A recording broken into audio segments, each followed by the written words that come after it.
Eighth class. पिछले lecture में हमने स्टार्ट किया था डेटाबेस चैप्टर 3 एमएस एक्सेस, जिसमें आपको बताया था कि डेटा क्या होता है। All raw facts and figures, चाहे नंबर्स हो, लेटर्स हो, इमेज हो, साउंड्स हो, कोई भी क्लिप हो, वो हमारे लिए है डाटा है। अब इस डाटा को हम जिस सॉफ्टवेयर के थ्रू स्टोर करते हैं और मैनिपुलेट करते हैं, उन सॉफ्टवेयर्स को हम डेटाबेसेस बोलते हैं। डेटाबेसेस में हम जो डाटा रखेंगे वो हम अलग अलग टेबल्स में स्टोर कर सकते हैं। और ऐसा करने से हमें क्या फ़ायदा होता है, जो हमने एडवांटेजेस में पढ़ा था कि डाटा जल्दी इजीली रिट्रीव हो सकता है, उसमें डुप्लीकेसी नहीं होगी, डुप्लीकेट डाटा नहीं होगा, शेयरिंग हो जाएगी डाटा की, और डाटा हमारा सिक्योर रहेगा और हम उसमें इजीली नया डाटा ऐड कर सकते हैं, कुछ डिलीट कर सकते हैं, या मॉडिफाई करना हो तो मॉडिफाई कर सकते हैं। बहुत सारी ऐसी ऑर्गेनाइजेशंस हैं जिनको बहुत ही ज़्यादा डाटा जो है वो मैनेज करना होता है। स्कूल, कॉलेज, यूनिवर्सिटीज इसके कुछ एग्जांपल्स हैं, बल्कि इसके अलावा और बहुत ऐसी बड़ी बड़ी ऑर्गेनाइजेशंस हैं। हमारी इंडियन गवर्नमेंट है, सेंट्रल गवर्नमेंट है, उनको कई तरह का डाटा जो है वो मेंटेन करना पड़ता है। स्टॉक मार्केट्स हैं, ठीक है। तो हमें अब सीखना है कि हम कैसे डेटाबेस जो होंगे वो क्रिएट करते हैं। बट उससे पहले types of database. So first type is the flat database. Flat database में क्या होता है कि हम अपना सारा डाटा जो है वो सिर्फ एक सिंगल फाइल में रखते हैं, टेबुलर फॉर्म में। जैसा कि अभी आप इस तरफ देख रहे हैं, ये मैंने एमएस एक्सेस में एक टेबल बनाया हुआ है, ठीक है। टेबल होता है collection of information stored in rows and columns, जिसमें कॉलम का एक नेम होता है, admission number, name, class, section, ये कॉलम्स हैं और ये इनके नेम हैं। और ये जो हैं ये रो हैं, ठीक है। और रो के अंदर होती हैं वैल्यूज। तो जब हम डाटा जो है वो एक ही टेबल में स्टोर करते हैं, तो इस तरह के डेटाबेसेस को हम बोलते हैं फ्लैट डेटाबेस। और ये कब काम आता है, जब हमें कम अमाउंट का डाटा जो है वो मैनेज करना हो, मीन्स उसमें ज़्यादा एंट्रीज ना करनी हो। जैसे हम बोलते हैं कि अगर हमें स्टूडेंट्स के मार्क्स ही स्टोर करने हैं, अवार्ड लिस्ट बनानी है किसी एक सब्जेक्ट की, तो वो एक छोटा डाटा है, flat database. Then next is the relational database. अब जो रिलेशनल डेटाबेस होता है उसमें हम एक फाइल से ज़्यादा फाइल्स जो हैं वो क्रिएट करते हैं। मीन्स हम एक टेबल से ज़्यादा टेबल क्रिएट करेंगे और उनको हम आपस में इंटररिलेट करेंगे। तो डेटाबेसेस में हम टेबल को क्या बोलते हैं, रिलेशन। ओके, ये डेटाबेस की टर्म है। इन database tables are known as relations. So in relational database we store our data in multiple tables. जैसे अभी आप इसमें देख रहे हैं, इसमें तो एक ही टेबल है, तो हम यहाँ पर जो है वो और नए टेबल्स जो है वो बना सकते हैं। तो अभी टेबल 1 है, तो ऐसे हम टेबल 2 बना सकते हैं, टेबल 3 बना सकते हैं, और वो तीनों टेबल जो होंगे वो एक ही डेटाबेस में रहेंगे। तो इस तरह के डेटाबेस को हम बोलते हैं रिलेशनल डेटाबेस।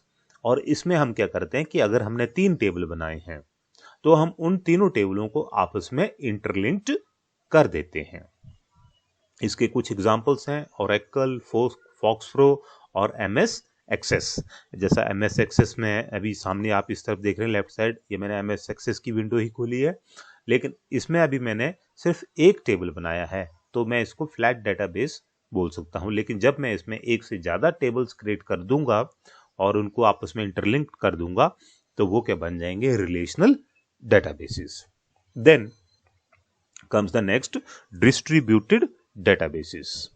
ये डेटाबेसेस जो हैं ये सर्वर पर मैनेज होते हैं, ठीक है। जब हमें बहुत ही ज़्यादा ह्यूज अमाउंट में डाटा मैनेज करना हो और उस डाटा के जो यूजर्स हैं वो डिफरेंट डिफरेंट लोकेशंस में हों, ठीक है, तो उस तरह के डेटाबेसेस को हम डिस्ट्रीब्यूटेड डेटाबेसेस बोलते हैं।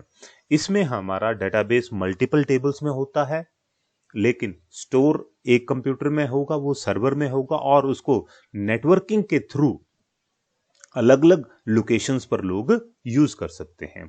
जैसे हम रेलवे का एग्जांपल लेते हैं, ठीक है, तो रेलवे के इंडिया में कई सारे सर्वर्स जो हैं वो इंस्टॉल्ड हैं, और लेकिन उसको ऑल ओवर इंडिया, ठीक है, बहुत सारे रेलवे स्टेशन से यूज किया जाता है बुकिंग एटसेट्रा के लिए। तो ये हमारे डिस्ट्रीब्यूटेड डेटाबेसेस कहलाते हैं। Then the components of database, ठीक है, तो अब डेटाबेस के क्या क्या कंपोनेंट होते हैं। First is table. So what is table? Table is a part of database where the actual data is stored. जैसा अभी आप स्क्रीन पर देख रहे हैं, ये एक टेबल है जिसमें हमने डेटाबेस जो है वो स्टोर किया हुआ है। इसमें हम रो जो है, एक रो जो है, ठीक है, वो हमारे बनाती है रिकॉर्ड, ठीक है। तो जैसे ये है, तो ये इसको क्या बोलेंगे हम? वन रिकॉर्ड, ठीक है। ये क्या है? एक रिकॉर्ड है। And columns are known as fields, ठीक है। तो हम बोलेंगे कि फील्ड एडमिशन नंबर फील्ड है, नेम फील्ड है, क्लास फील्ड है, और सेक्शन भी एक फील्ड है। और इस हर एक फील्ड में एक पर्टिकुलर टाइप का डाटा जो है वो स्टोर होता है। जैसे नेम के नेम फील्ड जो होगी वो नेम्स को स्टोर करेगी, क्लास जो होगी वो क्लासेस को स्टोर करेगी, सेक्शन जो होगी वो सेक्शंस को स्टोर करेगी। ओके, तो ये सिंगल कैरेक्टर में स्टोर कर रहा है, ये नंबर में स्टोर कर रहा है, और ये नेम्स में स्टोर कर रहा है, मीन्स मल्टीपल कैरेक्टर्स में स्टोर कर रहा है। और रिकॉर्ड अब क्या बन गया? Collection of this values. Okay, now query, ठीक है। अब क्वेरी क्या होती है कि जब हम इस डाटा से कोई इंफॉर्मेशन हम एक्सेस करते हैं, ठीक है, तो उसको हम बोलते हैं डेटाबेस। तो अभी तो आपको स्क्रीन में दिख रहा है कि मैंने कितने रिकॉर्ड स्टोर किए हैं, 1 2 3 4, ठीक है। तो अभी मेरा टेबल ये बहुत ही छोटा टेबल है, इसमें 4 रिकॉर्ड्स हैं। लेकिन सपोज करो कि अगर मेरा टेबल में 4000 रिकॉर्ड्स होते, और उस रिकॉर्ड्स में मेरे को कुछ सर्च करना है, मेरे को कुछ ढूंढना है, तो 4000 रिकॉर्ड्स को मैनुअली स्क्रॉल करने में बहुत टाइम लगेगा।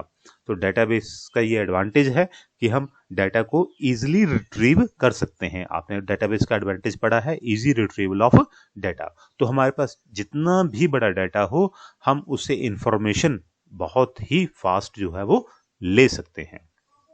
देन कम्स द फॉर्म, ठीक है। अब फॉर्म किस लिए होते हैं? फॉर्म होते हैं डेटाबेस में इंफॉर्मेशन को स्टोर करने के लिए।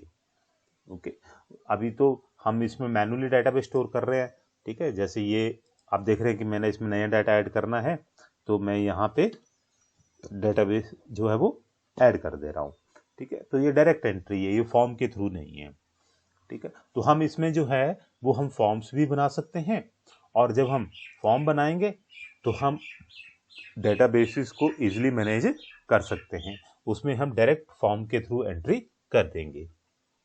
देन कम्स द रिपोर्ट्स, ठीक है। तो रिपोर्ट्स क्या होती हैं? Printed results. जैसे अगर मेरे को इसी को प्रिंट करना है, ठीक है, तो अगर पूरा टेबल प्रिंट करना है तब भी मैं इसको प्रिंट कर सकता हूँ, या फिर मान लो कि मेरे को सिर्फ एडमिशन नंबर और नेम चाहिए, तो मैं इसकी भी एक सेपरेट रिपोर्ट जो है वो बना सकता हूँ। ओके, तो ये तो बेसिक कंपोनेंट्स हो गए डेटाबेसिस के। इसके ऊपर एक अलग से क्वेश्चन बनता है, what are the different database objects और द कंपोनेंट्स ऑफ डेटाबेस। तो basic components of databases are table, query, form and report. Okay, and एक क्वेश्चन बनता है, name some popular databases, Oracle, FoxPro, Microsoft Access, और एक आप माई sequel SQL भी आप लिख सकते हैं। Then what are the basic categories of databases. So databases are categorized into 3 categories: flat, relational and distributed databases. Okay, and one is, what is a record? A row in a table is known as a record. Okay, then what do you mean by field? A column name in a table is known as a field. Then query information or the question which we asked from database. Then form. Okay, so forms helps us to enter data into the database. Report. Reports are the printed results obtained from database. Okay, तो आज के lecture के लिए इतना ही. आप यहाँ तक इसको गो थ्रू करो, रिवाइज करो और अंडरस्टैंड करना है, क्योंकि यहीं से आपके फिर बेसिक क्वेश्चंस जो हैं वो बनते हैं. नेक्स्ट चैप्टर में हम शुरू करेंगे कि कैसे हम माइक्रोसॉफ्ट एक्सेस में डेटाबेस जो है वो क्रिएट करते हैं. ओके.